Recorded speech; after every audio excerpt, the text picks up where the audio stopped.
Hey, true crime friends. With me today, I have, of course, two hosts from a true crime podcast.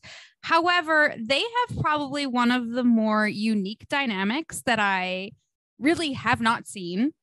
I mean, we've seen sisters, we've seen friends, but we've never really, or it's never really on our radar that we have a mother and daughter duo, let alone a mother and daughter duo for true crime.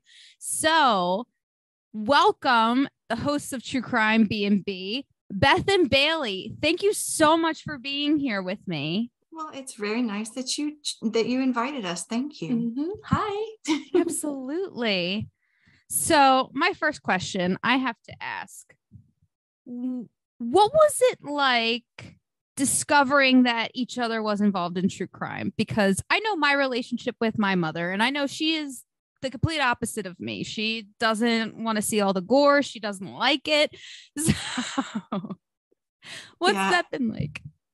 It's funny because it happened by accident. We both were interested in true crime, and she just happened to overhear me listening to the True Crime Guys. And she said, "Hey, I know those guys."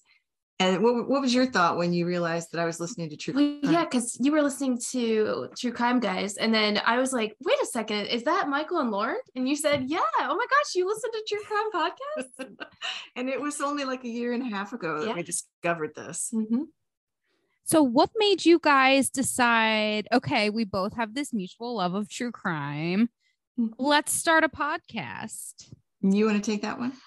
Probably after a couple glasses of wine, we looked at each other and said, we're hilarious. We should do this for good, like forever now. We're not that hilarious. No, but we think we are after a couple glasses. And it slowly just turned into the podcast, honestly. Well, it kind of started because we would listen to these long, drawn out episodes that would go through this terrible crime that would really just throw you under the gutter with, your mind is just beaten up after that. And then every third or fourth week, they would do a whole episode of a palate cleanser. And we thought it would be nice not to leave the other three episodes just totally in the dumps. And so what if we did a bad story, but then we also did a second story that would be an uplifting story? And that was kind of where our concept came from. Mm-hmm. And I always have to do the uplifting story because she's so good at the bad ones. Yeah, mine are never actually uplifting. So I was gonna say, you're joking about how after a few glasses of wine you're funny. I find you both to be very funny. And that's why I enjoy listening to your podcast, because there is some levity there. And I feel like in the true crime world, that's such a hard balance to bring. Well, I think the one thing is we're only funny by accident. It's never an intentional funny, and it's usually at our expense. Nobody in the store. That's the fine line you got to walk there. Yeah, we would never make fun of the actual story because there's nothing funny, and they're not entertaining stories. We aren't telling these stories for entertainment. We're telling them because these people deserve to be remembered. Mm-hmm.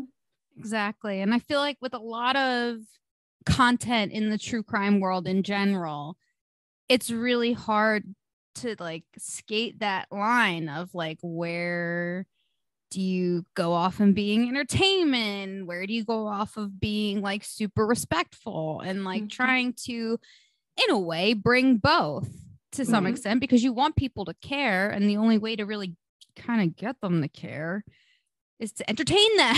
So, right. It's true. It's like who was it? Nero, are you not entertained?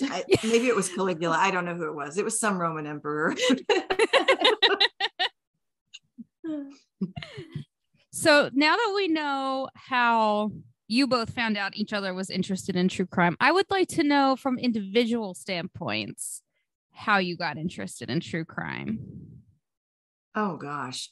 I think for me, I'll start because I'm older. Okay. Yeah. She's learned to defer because Mama's got a big mouth.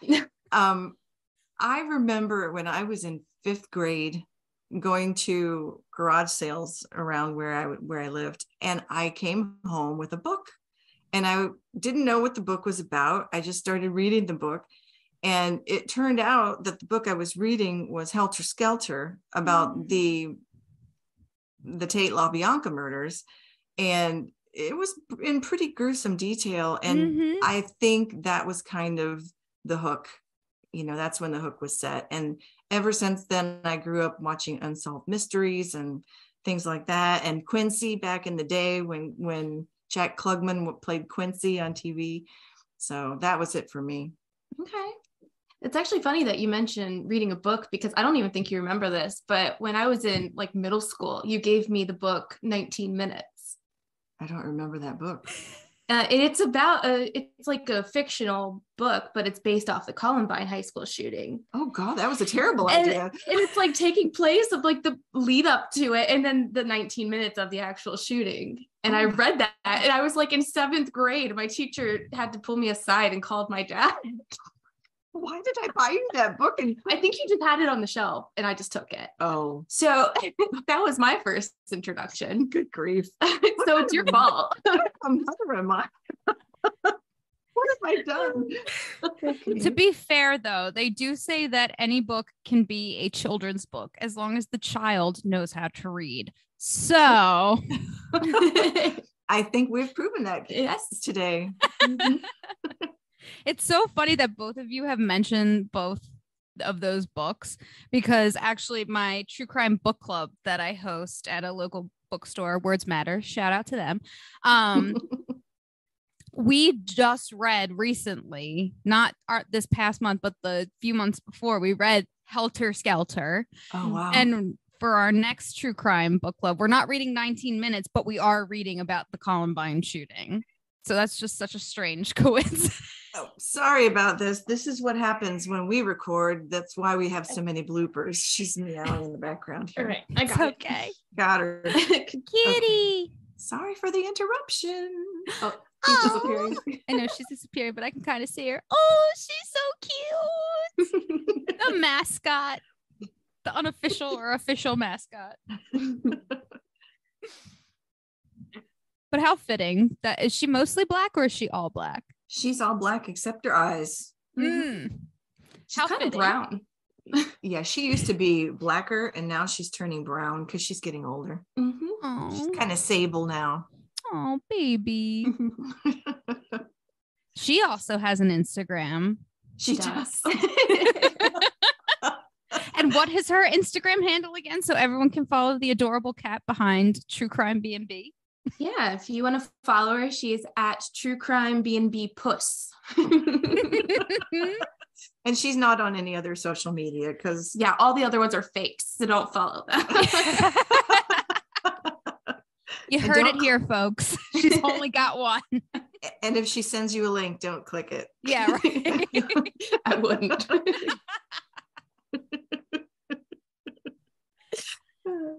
So how, again, being a mother-daughter duo, how do you guys balance your relationship with, like, just your personal relationship being mother and daughter versus your podcast co-hosting relationship? I don't, it's hard because we're not really that much different off the podcast than we are in the podcast. So it's really just like a thing we do to hang out, and then people seem to like it. So the thing is that we don't really interact with each other on a mother-daughter level really anymore. I mean, she's 27. She's not a kid anymore. She doesn't need mothered. We interact as adults with each other. And we even make inappropriate jokes with each other, just like we were friends, as opposed to a mother and daughter. So it really just flows for us because we've grown up together. We grew up together. Yes, we did. I was going to say one more than the other, probably. We've known each other a really long time, but I just feel like we interact on just a normal adult level, and we just get along really well. I mean, we butt heads once in a while, but it's rare. Yeah. How do you guys go about choosing your cases? I know everyone has their own kind of method to doing that. So I was just curious, since there's two of you, I'm always curious about how that dynamic works. as far as I go, I'm usually the uplifting story, and I never have any interest in covering the major serial killers. I don't want to focus on the killer. You know, if you're covering a serial killer, you're talking about the killer and you're also mentioning the victims. We want to talk about the victim and talk about them and their life and what they were like. And in my case, it's even harder because I have to find victims that survived and, you know, did something with their lives and made something of themselves afterwards and made use of their second chance, you know. So for me, I just do very specific searches. I don't really have a database that I go to. I kind of do a brand new search every time because I don't want to get in kind of a rut of always running across the same things over and over. What about you? Yeah, kind of like you said, we don't really try to go for the stories that have been done over and over again. But for me, it's always like the little cases of a little tiny small town that you otherwise would never have heard of. And I kind of, on TikTok a lot, you see people in the true crime doing the little short 30-second, here's what happened in this. And then I go further into it. Kind of that's where I lean on that. But you just kind of stumble upon them and then bookmark it and come back to it later, really. And once in a while, we'll do a story or cover a story that we have seen coverage on, you know, more than other ones, more than some of the smaller ones. But it's normally just something that just speaks to us. We aren't going to cover something just because 100 other people already did. I don't see how we can do that better than, you know, the big podcast. There's just no way I'm going to out research somebody who's only doing that for a living now. Yeah. Right. I know, for real. It's like trying to compete with them on certain episodes. It's just like, why bother? Don't, you know. I hear you. Right. Yeah. Right. Speaking of, though, high profile cases, I'm just curious for my own personal self. Have either of you watched the Dahmer docuseries on Netflix? No. I have not. And I don't really even have any interest in watching it. I don't want to hear about Dahmer. I know about Dahmer enough. Yeah, it's kind of, and I feel like they do that in a very distasteful way, just from what I've heard people say that have watched it, where they're kind of like, I know that there was a scene in it, though, where one of the victim's sisters got up and gave her victim impact statement, and they literally word for word copied it and basically like had the actors like mimic her on the stand talking about the death of her brother. And I just think that's really messed up. I don't like that. Well, I don't know what a better alternative would have been. I mean, you don't want to paraphrase a victim impact statement because you're not going to get the same. So maybe mimicking her would have been distasteful, but I don't know if they had much choice as far as. I think just asking if that was okay was the problem. Do you think they didn't? They didn't. They absolutely didn't. She's confirmed. Oh, that is tacky then. Yeah. I didn't. Yeah, know no, that. I agree with that. Yeah. Like, how could you not, though? Like, that's one of the things that when I saw that boggled my mind, because I was like, this just doesn't make sense. I did watch some of it, and you know, I feel like they erred on the side of what was entertaining. And from a lot of people who aren't necessarily like so deep in the true crime world like we are, had said to me, like, you know, he's getting his butt kicked in prison, and part of me feels bad for him.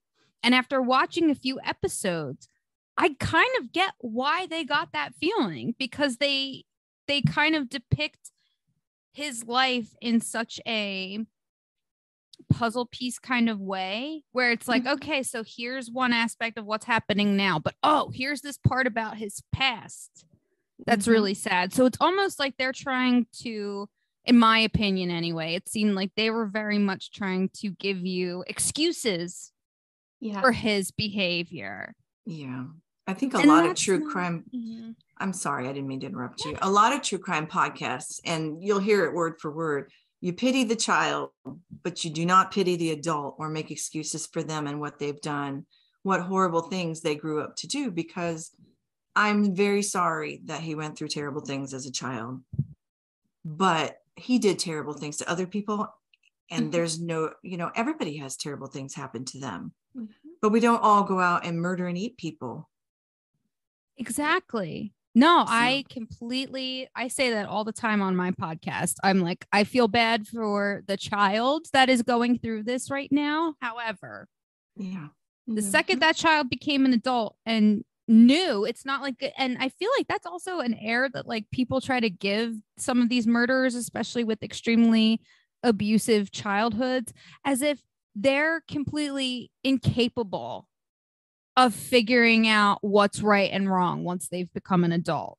Right. That just totally boggles my mind. I don't understand it. And I know that there's a pattern that people get into over generations, but at some point, someone has to be the one who says, okay, the buck's going to stop here. I'm going to fix myself. I'm going to go figure out what's wrong with me and fix myself. Instead of just continuing to victimize the next generation and the next generation and the next one.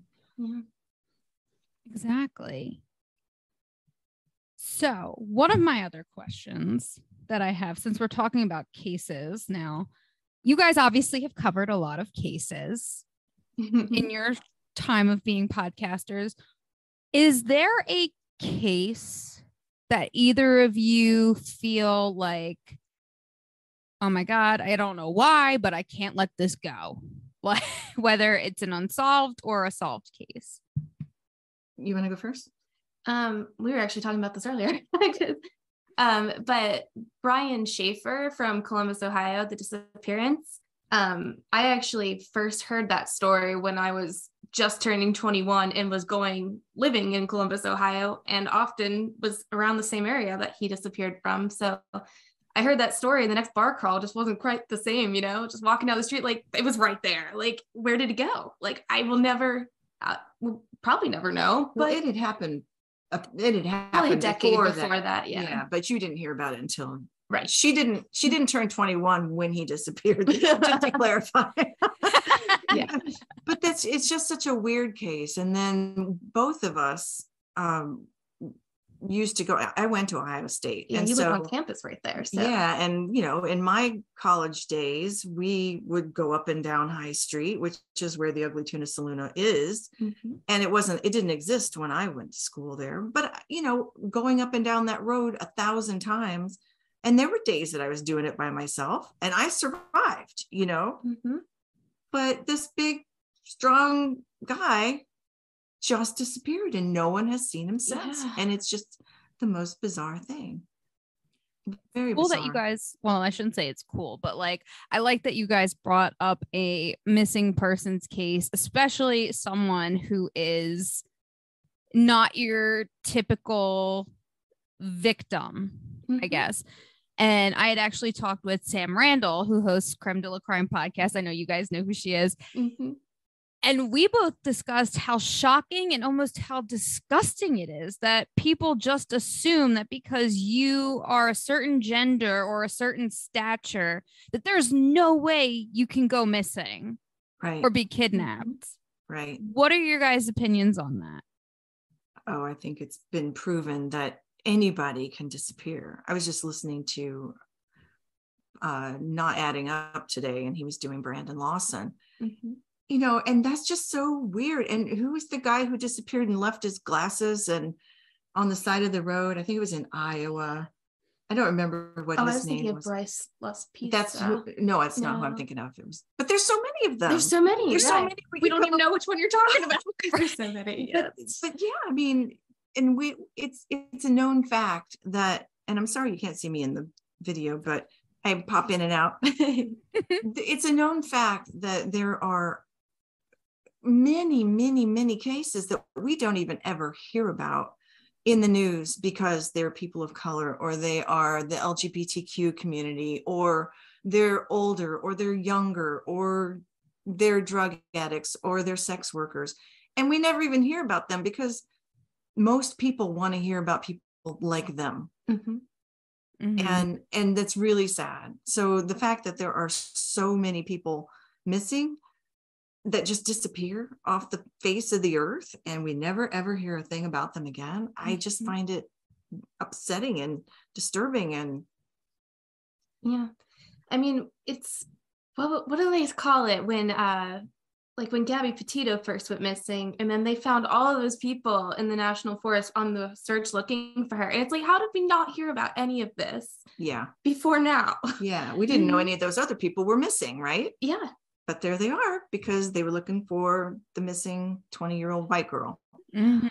So yeah, that is how it tends to go. Mm-hmm. and it's sad because it's almost like, because, you know, we have our justice system for a reason. You know, we have our policing systems for a reason. They're supposed to literally protect and serve all of us. And, it, you know, Yeah. there was never any like asterisk that said, except for blah, blah, blah, blah, blah, blah, blah, blah, blah. You know, like That's it was just right. supposed to be for all of us. However, I feel like as a society, we've become so captivated by this quote unquote perfect victim.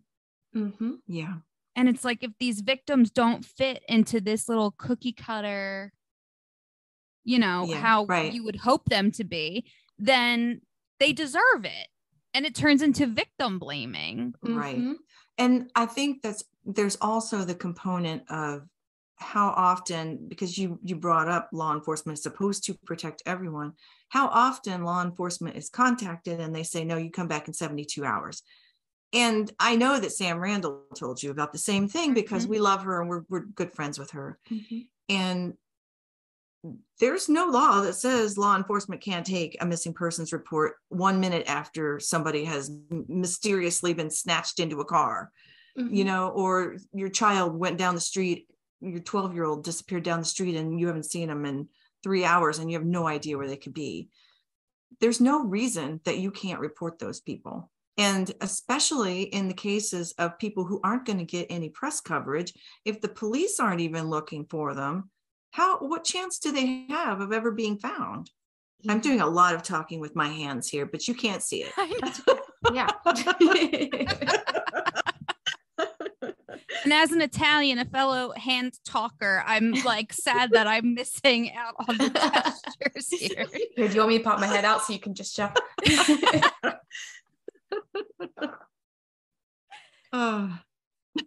But yeah, I mean, it's such a shame. There's so much in our justice system that just needs to be reformed, and just information that people need to know about. I mean, honestly, like everything that I had searched for missing persons was like, well, this state said if you didn't, you know, you got to wait this amount of time. And then she's like, oh no, you don't have to. I'm like, what?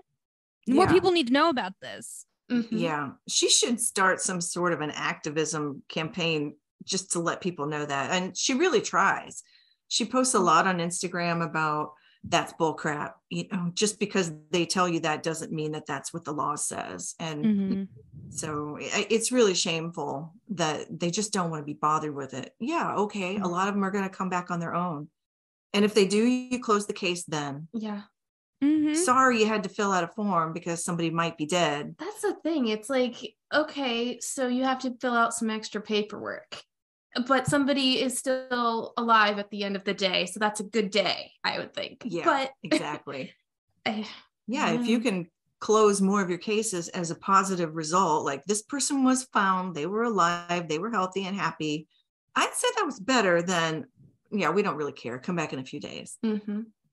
So, and yeah, and again, as we all know, especially the three of us know, that's too much time, especially if this person is in a very dangerous situation. Yep.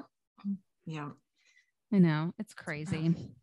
Yeah, but I know we talked a lot about Sam. However, I would like to know personally, if either of you, and this is an individual question for each of you, all right, if you could solve any crime, any case that you've heard of, whether it was solved or not solved, what would it be? Well, I think that she answered that one with the previous one that you asked. The Brian Schaefer. Yeah. The one for me that I would have answered for the previous question would have been a different answer. But the Brian Schaefer is the one that I also would love to keep you up. Yeah. But yeah, I mean, there's so many though. I could list probably 12. I don't know. Yeah, I think I'm going to stick with the Brian Schaefer because it is a hometown one, you know, and he went to the same school as you did. And it's just crazy. Weird. Well, now that we've clarified that we answered the wrong question, can I answer the other question? Yes, absolutely. The one that haunts me, that makes my brain just do cartwheels because I can't stand the cruelty of it, is Shanda Scherer. Mm-hmm. She was the 12-year-old who was lured out of her house, and they tortured her to death. This poor little 12-year-old girl. And it just makes my skin crawl. And it was the whole family, if I'm remembering that correctly, right? You're thinking of Sylvia Likens. Oh, I am. Mm-hmm. My bad. Yeah, that's a horrifying one too. Yeah. But Shanda Scherer is the one that keeps me awake. But as far as ones that we'd like to solve, you know what? I would like for them to find Harmony Montgomery's little missing remains. Oh, because that just got closed recently. Yeah, her dad was charged. They did. Okay. I did see something that the dad was charged, but I mean, sadly, I was like looking for something else. You know how it is. You're looking for one thing, you find something, you're like, oh, I need to come back to that. And then life happens. And true crime is just basically a series of rabbit holes. Yeah. Yeah. It really, really is. And I mean, for me personally, I'm always interested in like the psychology of why people do, like, what are the events? What is the, not the perfect formula, because it's different for every person, but just to see like how these perfect storms are kind of concocted and how, that happens. And you can't always blanket code and be like, people with abusive childhoods turn out to be serial killers, because we know that that's not true. Right. Or people who have had any kind of weird traumas in their lives. Who were the brothers? One was kidnapped and the other one was the murderer. I can't remember their name, but I can't think of their names either. Lincoln, I shouldn't even have brought it up if I couldn't come up with the name. Sorry, it's okay. There's going to be someone in the audience who's going to be like, I know what you're talking about.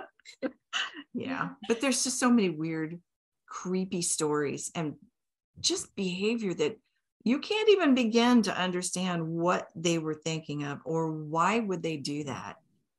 The kid hiding in the walls, Danny LaPlante. Yeah. After going on one date with her or whatever. And he was hiding in the walls of their house and tormenting them because he was just out there. I have no idea what he was doing or why. Yeah. Yeah. So the psychology factor is beyond my understanding in almost all of these cases. And I don't really want to understand these people, but I'm fascinated, but I'm horrified at the same time. Yeah, it's that weird relationship of fascination and horrify that is what make us interested in true crime, because we're like, exactly that's right. Terrible, but also why did that happen? And Bailey's like, and where's the autopsy report? I know, I always feel so weird, like I've got to be on the list, because I'm just like, I gotta know, like I have to know. I don't want to, but I have to, like it's sorry. Exactly. I know. And like, that's the other thing for me too. I'm just like, I just want to know, like the unsolved ones. I'm like, how does no one know? There's someone out there that knows something. Yeah. It's kind of an exciting time to be in true crime though, because so much stuff is getting solved that we never thought we'd see the answer to. Yeah. So Lady of the Dunes. and the Somerton Man this year. Seriously. Yeah. I know. I just did an episode a few weeks ago about Stacy Lynn Jaworski, who was a missing person in Michigan for I don't remember how many years, 33 years, something like that. And she had been down here in Georgia. Her remains were found here, but nobody knew she was going to be here. And she and her killer were both identified by DNA, familial DNA. So science is running up on its big white horse, and it's going to solve a lot of cases. I think so too. Just takes time and money. Yeah, for real. Time and a lot of time and a lot of money. Yeah, for real. Right. Yeah. Yep. Well, I know we're wrapping up now. Thank you both so much for being here with me today. Just for my listeners, can you just tell them where they can find you guys?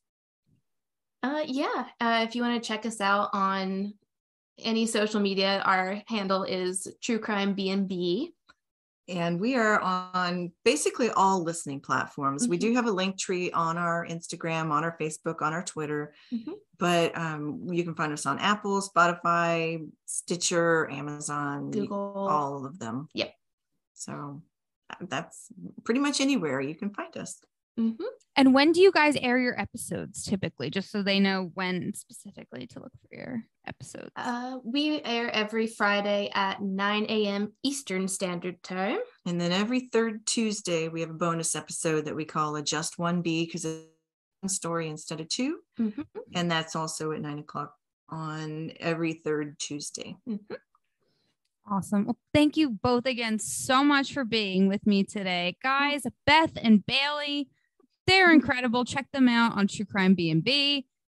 Again, like I said, they're just amazing. I love to listen to them, and I know you guys will too. Thank you, Mary. Yeah, thank you for having us. Thank you, guys.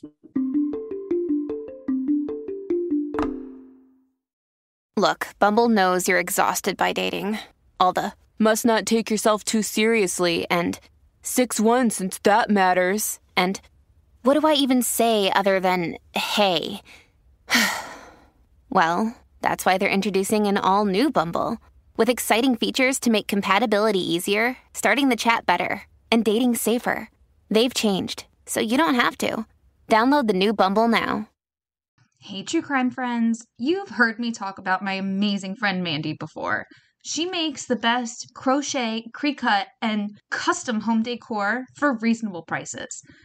If you're looking for a one-of-a-kind gift or some new decor to add some new life into your home, look no further. Mandy has got you. I have quite a few items from her, ranging from a crocheted headband to Halloween decor items to my amazing and adorable Coraline ornament. If you guys haven't noticed, I'm like obsessed with Coraline, and I just love how Mandy makes it. She's also made me a Coraline doll that sits next to all of my true crime books. To order, just slide in her DMs on Facebook and Instagram at Mandy Made It. That's MANDEE Made It on Facebook and Instagram. Once again, go to Mandy Made It on Facebook and Instagram, send her a DM, and order today. Thank you so much for listening to the Ivory Tower Boiler Room. Welcome to the fall season. The Ivory Tower Boiler Room is a public humanities podcast where we interview writers, scholars, performers, and artists. Episodes air on Mondays. I am Andrew Rimby, the executive director. I'm so happy to welcome my team, Mary DePippi, our chief contributor, Kimberly Dallas, our editor, and an amazing fall group of interns. Thank you to this team. Please follow the Ivory Tower Boiler Room on TikTok and Instagram at Ivory Tower Boiler Room. Easy to remember. Our Twitter is at Ivory Boiler Room. And we have a whole new design for our Patreon. It is called the Ivory Tower Boiler Room Cafe because you're joining us and eavesdropping on our conversations that are unedited videos of all of our Ivory Tower Boiler Room episodes, as if you're eavesdropping in a cafe, overhearing the conversation. Well, talking about overhearing a conversation, hi, Mary. Hello, Andrew, and hello, everyone. I'm Mary DePippi, the host of True Crime in Academia, a true crime podcast that is focused mainly on the crimes committed by and to those in the field of academia. Episodes air every Tuesday at noon. You can follow True Crime in Academia on Instagram and TikTok at True Crime in Academia and on Twitter at TC in Academia because Twitter hates extra characters, as we all know. And as Andrew alluded to earlier, we have a Patreon, and True Crime in Academia has exclusive bonus episodes for subscribers.